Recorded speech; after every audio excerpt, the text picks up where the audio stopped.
Hello and welcome to the Matchbook Football Podcast. You will see that I am not Ali Maxwell. Ali is away this week, so I am filling in for him. My name is Aidan O'Sullivan. If you haven't seen me on the NFL pod, I'm here in the football one. But do not panic. I have a star-studded trio of guests to help you find some value selections for this weekend. And the better news also, we also now have ACCAs on Matchbooks. If you're sitting down to watch Soccer Saturday and you want to have a double, triple, a quad, a five-timer, six-timer, you can now place your ACCAs on Matchbook. So that's pretty cool, guys. Let's be honest, Exchange has lots of qualities, but not being able to place a multiple was probably one of the drawbacks, but we have rectified the situation. We have listened to you, and they are now available. Maybe we'll get a best bet, treble out the guys later on the podcast. Let's wait and see. We will jump into this weekend's fixtures, and there is only one place we can start, of course, on Sunday at Old Trafford. Manchester United against Liverpool. Current betting at Matchbook. Manchester United 5.3 at home against Liverpool. 5.3. Liverpool 1.73. The draw is 4.2. The total is 2.5. Slightly favouring the over at the moment at 1.81.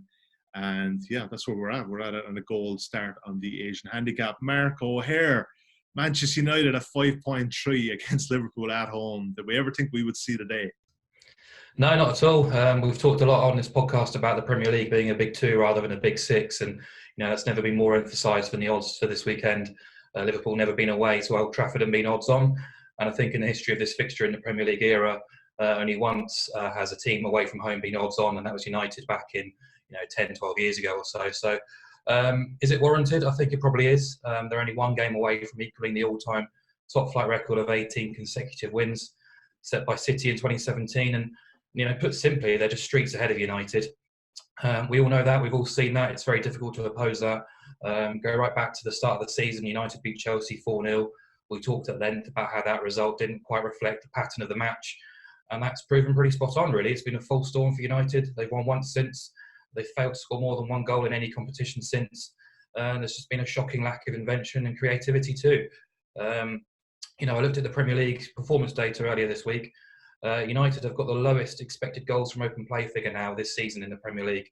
They're on a par with Newcastle, and that's despite Newcastle playing four of their first 8 games against big six teams. And if you actually remove penalties over United's last 20 games across all competitions, they've only scored 11 goals, 3 of which came in that Chelsea game, which is almost nearly 30% of their output in 20 games. So, that Newcastle game was quite glaring, really. I think you're in trouble when Alan Shearer calls you out as the worst Man United team in years. It's their worst start to a season for 30 years. And I think it was characterised really by the stats after the game where no United player had more touches in the penalty area or attempted more shots than Harry Maguire. So injuries have of course been an issue this season. They are again this weekend. David De Gea is out. Romero's a decent deputy. Let's not beat around the bush there. So that's not a huge loss. But Paul Pogba is missing again. And I think that's a massive blow because they're just sorely lacking invention. They have got a few other players, possibly going to be fit. Wan-Bissaka, Martial, Lingard, Jones, Greenwood. So they are getting bodies back, but they are in dire straits. The only word of caution here is, that price. The fact it's Liverpool, the big rivals, under the lights on Sunday, it is an occasion they can raise themselves for.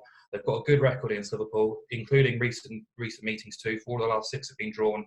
And in February, when United were in a rabble as well when they hosted Liverpool, they had 3 first-half injuries in that game and still ended 0-0. A very weird game. So there are a couple of cautionary tales there. And from a Liverpool perspective, it's probably fair to say they've not been completely convincing away from home. They've won by 1 goal margins at Southampton, Chelsea and Sheff United. Weren't overly impressive in any of those games.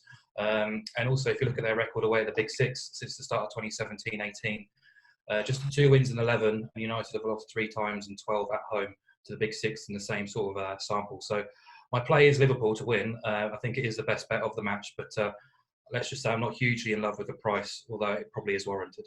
Yeah, speaking of the price, Matt, Scott, Manchester United opened here at 4.0. It's 5.3, obviously. You've no Pogba, no De Gea, no Lingard. Well, I don't think Lingard is going to make much of a difference to the price. But is that kind of drift justified, Matt? Or could you see any bit of value here in Manchester United 5.3? Well, I favour looking at laying goals. I think that if Liverpool win this, it will be a tight win. You mentioned there, Mark, how De Gea being out isn't that big a deal. Actually, I think it plays a bit into United's hands because Sergio Romero is very good at claiming crosses. Now, Liverpool, we know their great strength is putting in crosses. Trent Alexander-Arnold's just entered the Guinness Book of Records for his 13 assists last season. So that is where a lot of their goals come from, is him whipping the ball in with tremendous quality. And De Gea is actually a bit of a vampire under the crosses at times. So he has...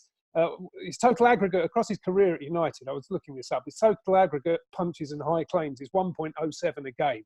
And he has 2.5 times as many punches as Romero does. So Romero will come and catch the ball. He averages 1.6 high claims and punches across his United career. So that's almost 60% more than it is for De Gea. So that great strength of Liverpool, the crosses, is potentially going to be cut out by someone who's very comfortable under the high ball. The other thing is, having Aaron Wan-Bissaka back and possibly Luke Shaw, they're going to be looking to cut those crosses out at source. So that's something that I think does a little bit play into United's hands, if you can, in this fixture. Particularly as, those two players were instrumental in that Chelsea game. They both were fit there. Yes, they shouldn't have won it by the margin they did, but they did keep that clean sheet. And I think that's been instrumental. The fact that they've been out for so long has been an absolutely pivotal factor in why they have suffered so badly. And also, I think it's really important. I know that history doesn't matter in the 90 minutes when they cross that white line, but the history is heavy in this fixture. I've gone back, and I'm not great at counting back over these long these long lists. But as far as I can make out, going back September 2004, it's played 18, 13 United wins, 3 draws, and only 2 wins for Liverpool in all competitions. Now, that is a home record that has, is a decent statistical sample. We're now seeing a real trend, a real pattern. So I think that history will weigh on Liverpool. I think that Liverpool will be happy to come away with a tight, narrow win. I would lay goals. I think United will be set up to defend. As you pointed out, Mark, they don't have any creativity. Really stifles them not having Pogba about, and that's been a massive issue this season for them. So I would be looking, I'd be laying goals here. I think under 2.5 is 1.878 on the exchange. So I think that's a very good way of getting some value out of it. It's actually a bit bigger than that, Matt. So I think you might be looking at 2.75. So 2.75 is 1.8 and 2.16 is 2.5 under 2.5. So you're getting a bit of extra value. Even money. I think that's a good bet. There you go. Okay, unders for Matt. Nigel Seeley, what are you thinking here, sir? In agreement with any of the other guys there? I'm probably more in agreement with Matt than Mark, really, on this one. I think it's a very interesting one, because what it is we're on a betting panel, and we've got to look at value and betting value. And the value, obviously, is on Manchester United here. I mean, if you walk down Oxford Street and you ask 100 people who win this match, 99 of them will tell you Liverpool.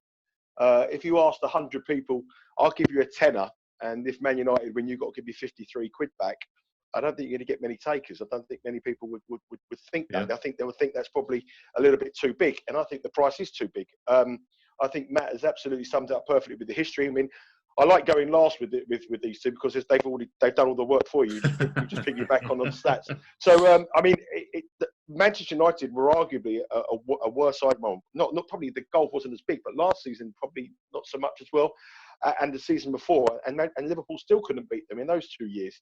I think this will be very tight. If you look at Liverpool's fixture list now, this is a big game for them. A draw, would it be a bad result? I don't think it would be a bad result. They then have a Champions League game, then they play Tottenham, Arsenal, Manchester City, and then 3 of the next 4 games. And it's all geared up for that game against Manchester City at the beginning of November. So I look at it as a very low-scoring game.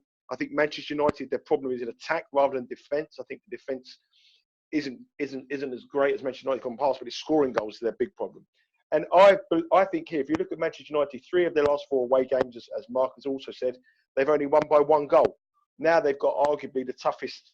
So Liverpool's 3 of the last 4 games away have been 1 goal. Now they've got their toughest challenge out of all those games, and I think Manchester United +1 here is the bet at 1.7.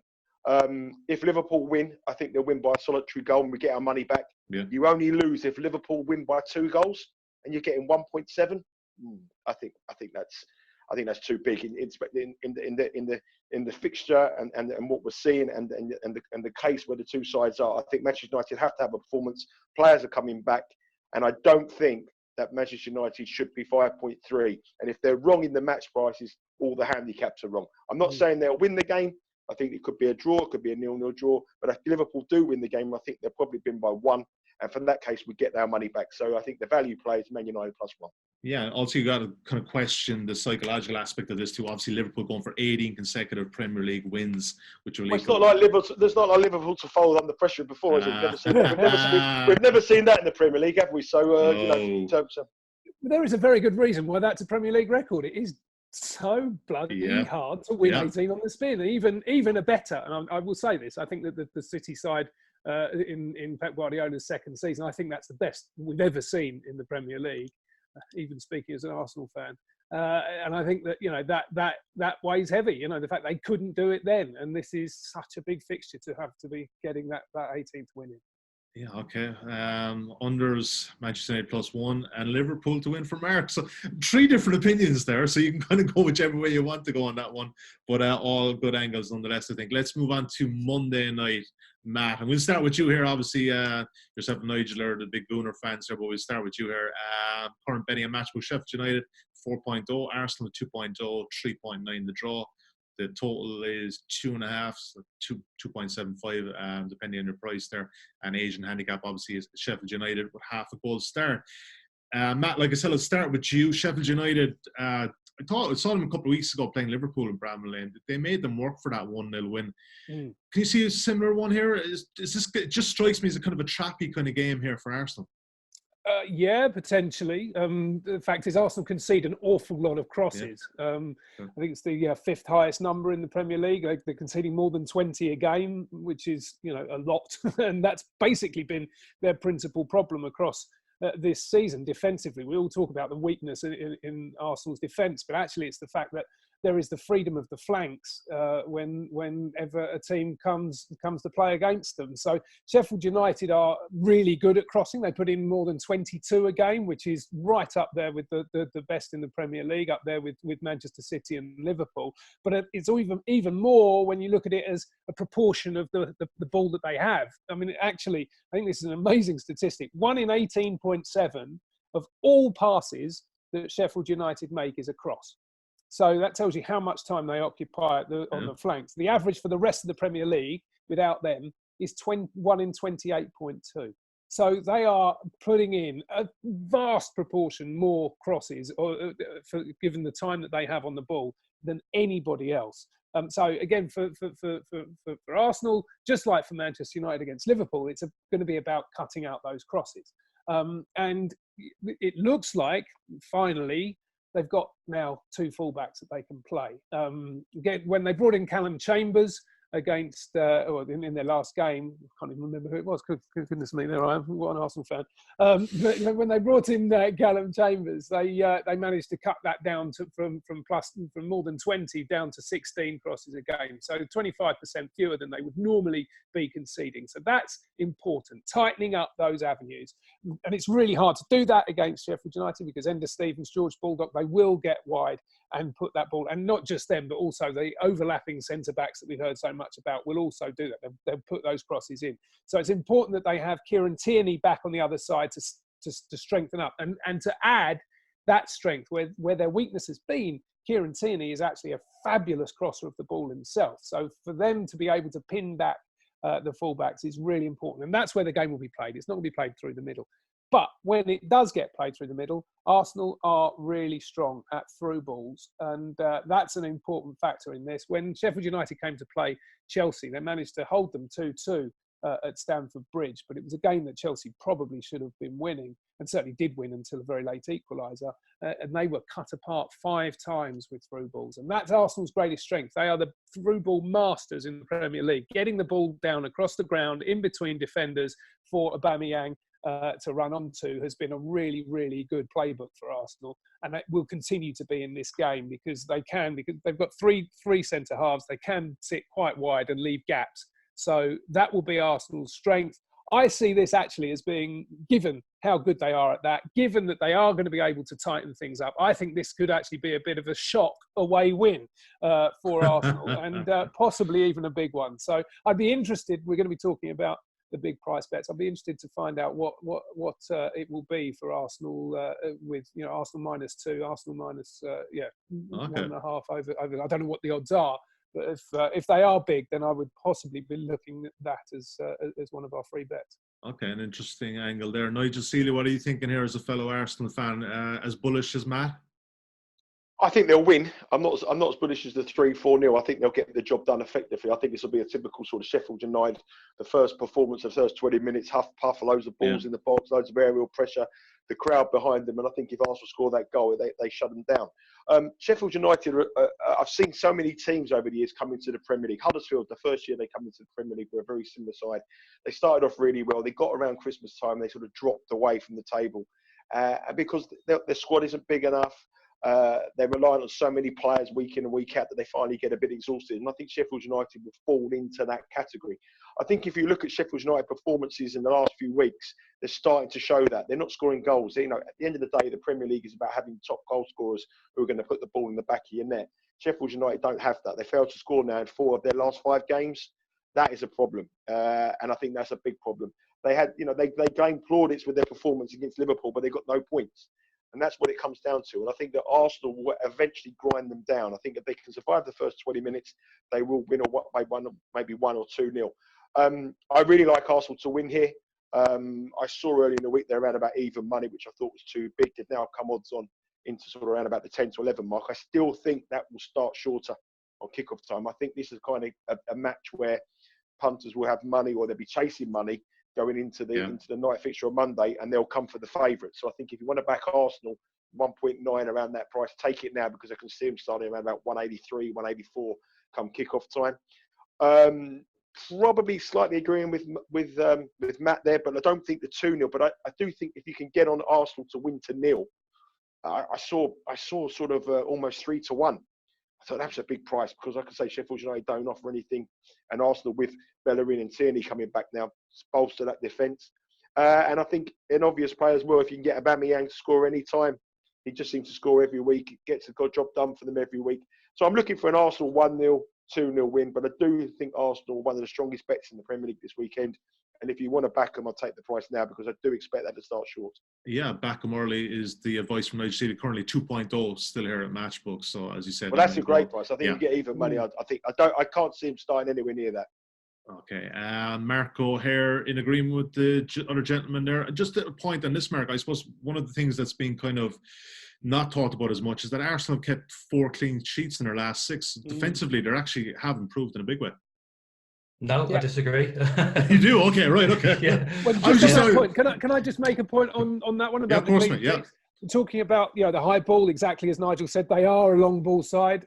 Sheffield United, actually, Bernd Leno, believe it or not, is the person who is best at the high claims in all the Premier League. He's so far this season. So that will. At last, he's learned how to catch the ball, which I think a lot is of always helpful, for. Always helpful for a goalkeeper, yeah. So, Mark, you wanted to abscond by 4 clean sheets in the last 6. Explain the reasoning. I was just filling out the stats here. I just thought that looked pretty impressive. Yeah, on paper it does, but I think if you look at the evidence from, especially on a Premier League basis and away from home, they've kept 2 clean sheets away from home in the Premier League under Unai Emery, since the start of last season. So one of those came when Watford were down to 10 men after 10 minutes, and they were very lucky to do so as well. So yeah, it's not really for me. I politely disagree with the guys as well. I don't think Arsenal are an opportunity here for me to get involved with even money or below odds on, because I think Sheff United have been a breath of fresh air. Chris Wilde has been, breaking the mould for tactically astute English coaches, making a name in the top flight. He's done it the hard way. I think Sheff United have been great value for the Premier League this season. I think they will continue to bloody a few noses. I think this is a massive banana skin for Arsenal on a Monday night, coming off an international break. The Blades are there in mid-table on merit, really. If you look at their matches in isolation or as a whole, they've been very difficult to beat, as Liverpool found out here at Bramall Lane, where the only goal was decided by a goalkeeping mistake. Outside of the usual suspects towards the top of the table, Sheff United are conceding the fewest shots from inside the penalty area. They've given up the same expected goals tally after 8 games as Man City. So, there's plenty in their favour here. Yes, I completely get the argument that they're probably not doing enough in the final third, but that's borne out in the results and performances. 6 of their 8 games have gone under. They've only twice conceded more than 1 goal, and half of the matches have gone under 1.5 as well. But they do keep things tight, and they start very cautiously, pragmatically, and then play in the second half. They've only scored 1 goal before half time, and then try and kind of put the squeeze on after the break. And I completely understand Arsenal. I've got much, much better quality players on individual level, but I just think they're a risky proposition at anything below even money. Their away record under Emery at evens or below, 4 wins, 3 draws, 1 defeat. That's a 50% success rate. That's pretty appalling for me, for a team who you suspected. Well, they are a Big 6 team going away to home to teams that even money or below. That's not good enough for me. And defensively, those vulnerabilities could easily come a cropper here. 2 clean sheets away in 23. They have got a good record, it should be said, away to bottom half teams. 7 wins from 10 last season. And they've obviously getting those fullbacks fit and firing, which could be key. So I do prefer Sheff United plus the half-goal start, but it's not a bet I'm massively keen on. So I'd like to kind of sort of piggyback on what Nigel was saying there about Aubameyang. I think if there is a route in for me, it's just to get back Aubameyang, first goal scorer at 4.5 or above. He's got 49 goals in 75 games for Arsenal in all competitions. He's also scored 4 of their 5 away goals this season. So I think back in first goal scorer. And if Arsenal do win that tight game, he's most likely candidate, and you're getting a much better price. All right. Some different opinions there from Mark, but Aubameyang seems to be the play for you there. Let's move on to Sellers Park Saturday evening kickoff. Mark, I'll stay with you for this one. Current betting for Crystal Palace versus Manchester City. Crystal Palace 13.5. Man City at 1.26. Main goal line seems to be about 3.5 at the moment. Slightly favouring the under there, 1.8. And main handicap line is Crystal Palace getting 1 3/4 goal of a start. Mark O'Hare, 2 losses in the last 5 Premier League games for Manchester City. It's hardly a crisis, but when we look at the Premier League in the last year or two, it's very much, they're 8 points behind Liverpool. You've got to be winning these games even early in the season. Yeah, absolutely. And I think at the start of the season, I thought Man City would win the Premier League because of these opening 8 weeks. The bulk of their first team were away at major tournaments in the summer, including the front 3, coming off a World Cup year as well. I assume they'd be starting slowly, a little bit jaded, but they've already put distance between themselves and City. It's certainly playing a catch-up now for City, and I think they're paying the price for the defensive injuries and failing to replace Vincent Kompany in the summer. Excuse me. They're a team that's always had vulnerabilities at set pieces. But despite dominating the ball, they're now starting to look pretty sloppy in open play too. 7 sides have conceded a lower expected goals from open play figure, and that's not good enough really. And you've seen in nearly all their matches they've given away decent opportunities. Even when they smashed Watford at the Etihad, they gave away opportunities. And I think there's reasons to oppose them on big handicaps in these sorts of situations until they sort that defence out. Everton had 8 shots on target against them at Goodison. No side had managed more than that in a Premier League game since 2015. The 2-goal defeat for Everton at Goodison Park wasn't a fair reflection on the match itself. Laporte and Stones, I'm not sure on Stones, but Laporte's certainly still out. So you're looking at a defensive Otamendi, Fernandinho, potentially Zinchenko or Mendy at left back. There's frailties there. I think they've conceded 6 goals in the 4 games Laporte's missed this season, which kind of goes to show how important he is. And I think Palace will relish this game. They've obviously got they've had a decent away record against the Big 6 because they prefer to play on the counter. The home record against the Big 6 is pretty appalling, but I certainly would prefer to be with them with a decent handicap start with City, because if you do expect Palace to score, which I would considering City's issues at the moment, well, City have won 79% of their away Premier League games since the start of 2017. Half of those are by 2 or more goals. But if they actually concede, I should start again. When they concede a goal away from home, they've only won by 2 or more goals in 8 of 20 away matches, which to me starts looking at Palace plus 1.5 goals, plus 1 3/4. If you can get anything close to +2, 1.7 or above, I think that's a great bet. Palace, as I say, the home record against the Big 6 under Roy isn't great. 9 defeats, 2 draws, 2 wins. But just 3 of those defeats were by 2 or more goals. And they've only been beaten by 2 or more goals in 4 of 40 home games under Hodgson as well. So I think Palace will relish this game. I think it's a big test for City. I do expect them to get the job done, but by a 1-goal margin wouldn't be a huge surprise. Yes, so before I move on to the other guys, talk to me about the betting angle on this one. So you can back Palace +2, 1.75 currently, or you can back them plus 1.75 at 2.01, just shades of odds against. Which one would you be more in favour of, Mark? If you can get +2, anything of 1.7 or above, I think that's a fantastic bet, because you're relying then on City to win by 3 or more goals. Okay. As I say, it's that defensive vulnerabilities. If you believe that Palace can get a goal, which I certainly do, considering the team news, then I think you're in a fantastic position, because you're relying on City to score 4 goals and see a bet lose. Nigel Seeley, Mark has gone for Palace +2, 1.75. In agreement, disagreement? Where are you on this one? Do you know what? It's one of those games that I don't really have an opinion on at all, Sully. Okay. I mean, I looked at a game. Palace on paper look a big price. You know, obviously they beat Manchester City at the Etihad. But the only thing I would say to sort of counteract what Mark said is the last time that Man City got beat, they were like a hurt tiger that come back and they beat 8-0 against Watford. So that would be a little bit of concern for me that Pep Guardiola needs to get some performances. City have got some very, very important fixtures coming up both now and in Europe. I think after this game they've got 4 or 5 home games on the spin, and Liverpool have a very, very, very tough fixture list. So they need to really, really start winning and winning well and getting the pressure on them. Now, obviously, their goal difference is so good at the moment with that 8-0 and stuff like that. It doesn't really matter if they win 1 or 2-0 as long as they win. I do expect them to win. I wouldn't have a bet on it. There is nothing on this match that really excites me, and I'll just let Mark have it on his own this one. It's okay. Sometimes the best bet is no bet. Matt, Scott, what are you thinking? Well, I mean, people will be looking at the fact that they did ship an enormous number of goals against Tottenham Hotspur when playing away at their new stadium. It was 4-0 to Spurs that day. But actually, the XG were really tight. It was 0.58 for Palace and only 1 for Tottenham, even though they hit the net 4 times. So I think there's, Mark's absolutely right. They are a decent side when they want to tighten things up. I'm not sure about them going forward.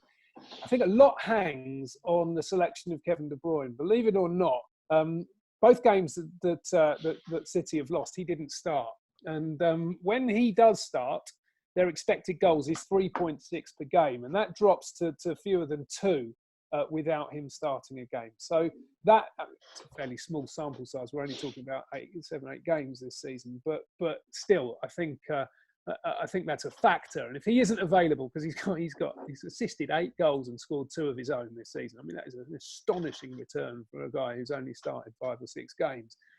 Yeah, if he is available and starts this game, then I think Palace have got real trouble. But if he doesn't, then I'd certainly be looking at exactly the bets that Mark has been looking at. So keep a really close eye on the team sheet. Okay, watch the team sheet for Matt Scott. Right, gentlemen, let's move on to Saturday's early games. And Nigel Seeley, you seem to be kind of strong on something there, so I'd be keen to get your opinion. First of all, current betting at Matchbook, Everton at 2.0 at home here against West Ham at 4.0, draw 3.9. Total seems to be about 2.5 to 3 at the moment. And yeah, that's where we're kind of at with this one, Nigel Seeley. So you're excited about something here, Nigel? What is it? No, it's totally, I'm not excited at all. I think this could be a load of dross. That's okay. That's okay, Nigel. We'll all draw fine. I love watching a game with no shots on target. I'm a big unders player. I love no shots on targets, 0-0s. I get excited by those. Real muddy pitches, horrible conditions. That's my kind of football. I don't want to watch 3-3. 4-4 thrillers. So that's why I'm sort of, it's a funny way I am excited, but really I'm not, because I don't think we're going to be very excited watching this game. Obviously, we know the problems Everton have. I mean, Silva's, if he doesn't win this game, the patience must be running out for him, and there's a lot of big managers looking around for jobs, and I'm sure that his P45 will be coming if they don't get anything from this game, especially if they lose it.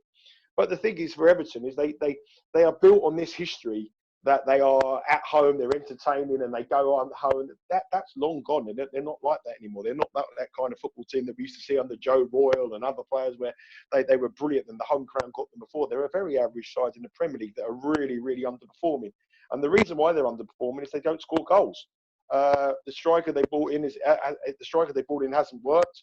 Richarlison doesn't look the same player as last season.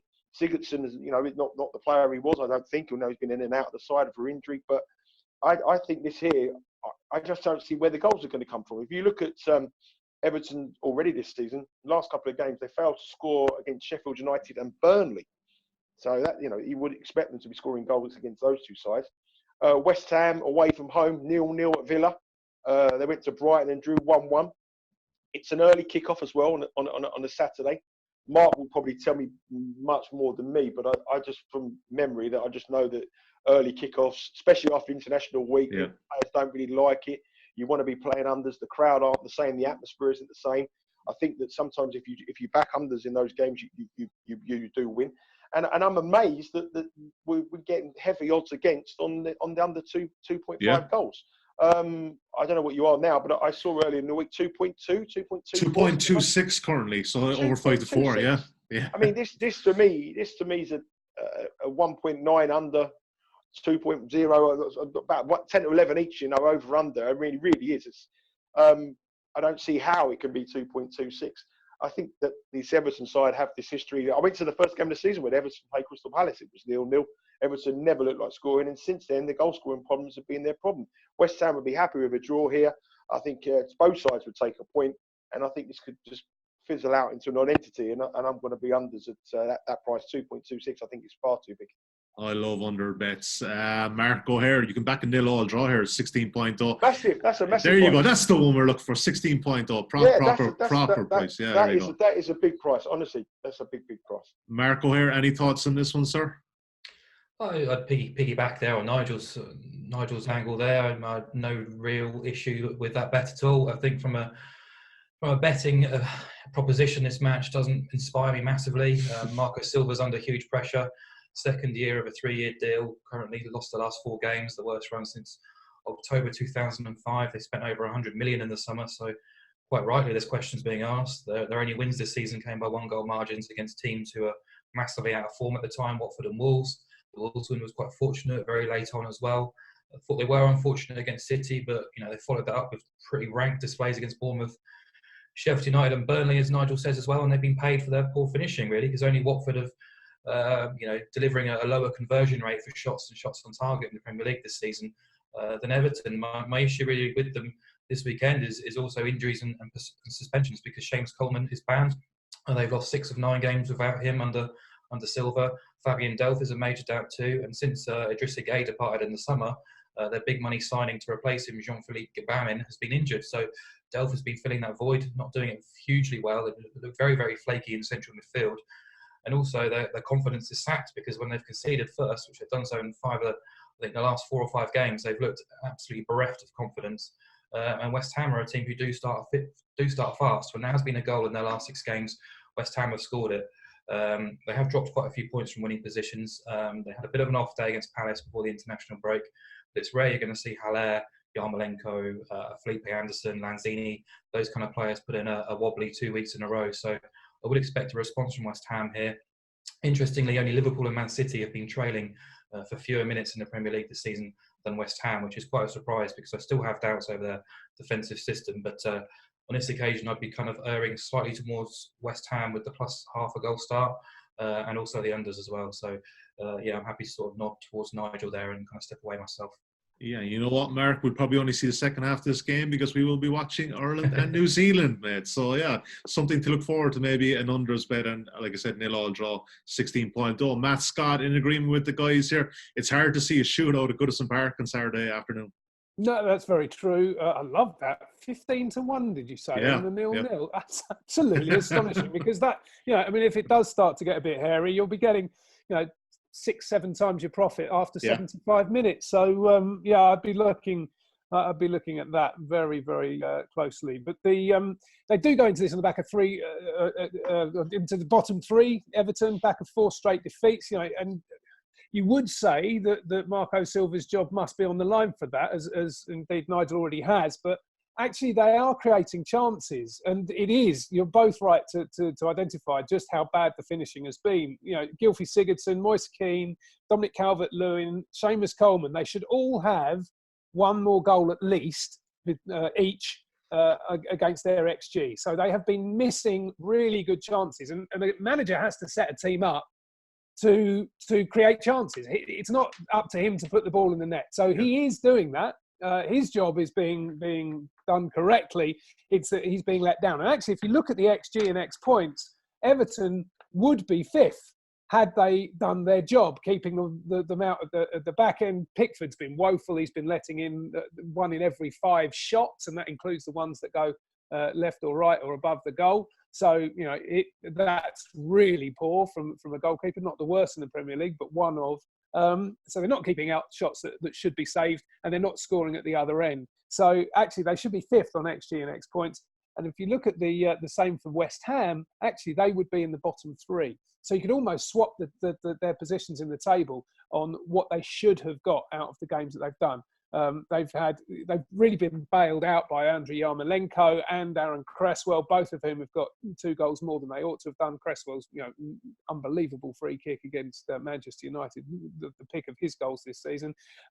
Emmanuel Lanzini and Michail Antonio, the only 2 players who have underscored their XG. So actually, I think that this is a bit of a false position. I certainly would be favouring West Ham, even in a marginal handicap market. I think that this is the game where Everton finally pull it together in terms of their finishing. They're going to have the crowd behind them. It's going to be absolute desperate stakes for them. I would be favouring an Everton win. Don't know what the price is on that, but again, if it's not biggish money, then I wouldn't touch it. Yeah, 2.0 currently, Matt.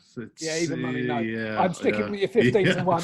There you go, love it. Yeah, even money with Everton at the moment is just not something I don't think anyone really wants to be involved in. Right, gentlemen, we covered 4 of the TV games this weekend.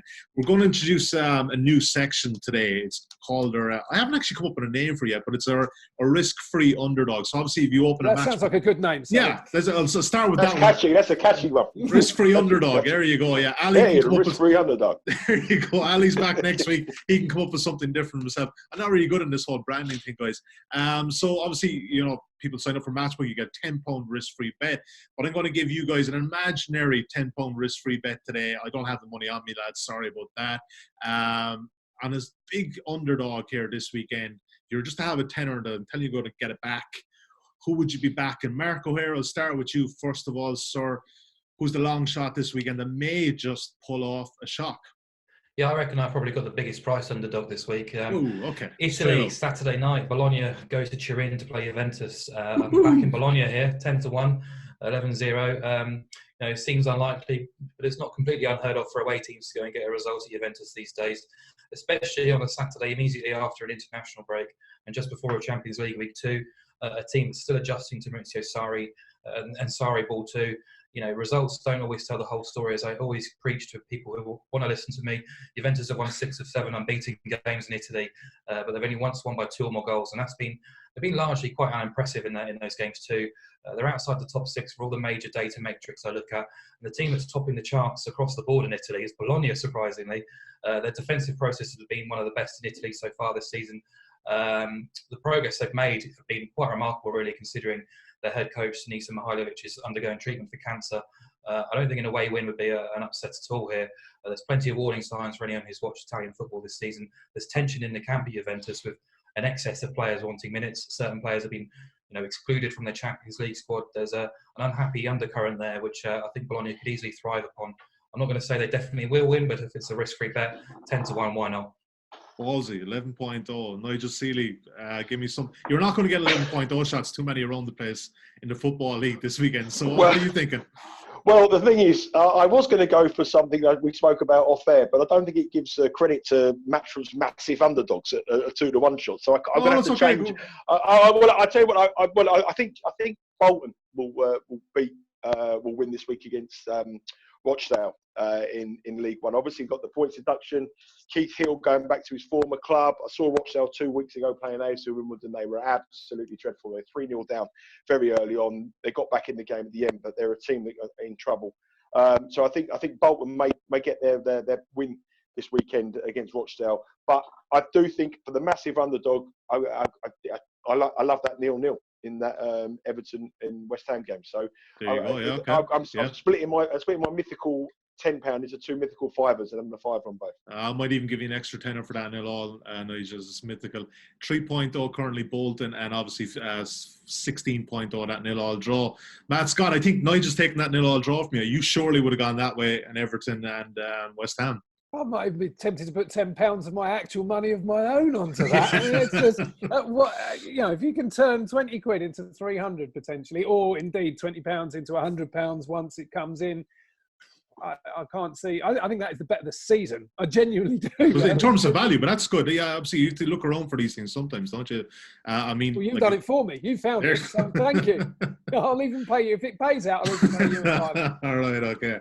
Anything else there, long shot wise, Matt, that you might be looking at? Anyone to cause a shock? Not really. I mean, I quite like the look of Hoffenheim against Schalke as a draw. I mean, I like to look for draws because they are the ones where consistently they'll come in at around 5-2.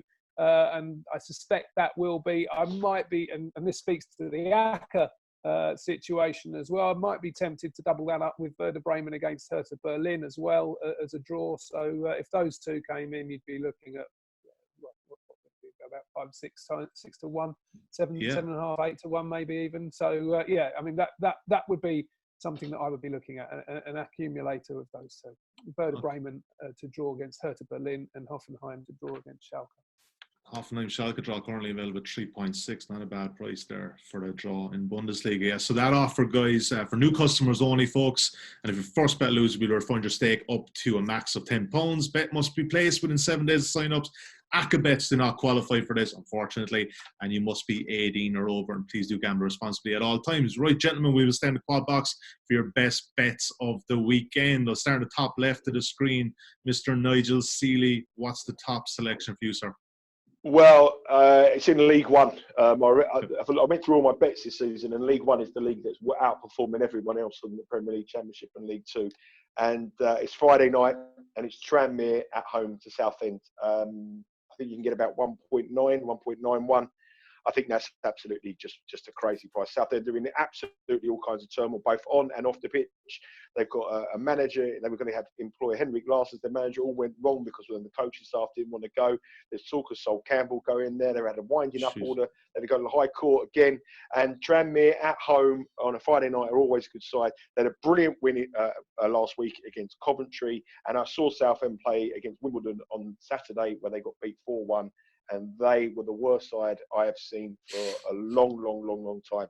And I know Tranmere have a lot of injuries, but I still think they can overcome them. And at 1.91 Tranmere to beat Southend on Friday night. Remember, it's a day early, that game. The bet of the weekend for me in the Football League. Yeah, Friday night lights in Liverpool. Mark O'Hare, what are you thinking? I've got two, but I've got value. I think the best value goals bet of the weekend is in Holland. Twente host Willem II. Over 2 3/4 is around 1.93, which is an absolute steal, really. Goals massively underrated in that match. But my best bet of the weekend is in the Bundesliga, an Asian handicap play. Freiburg plus a quarter goal away at Union Berlin at 1.76. Kind of scratching my head at that price. It's unbelievable value, really.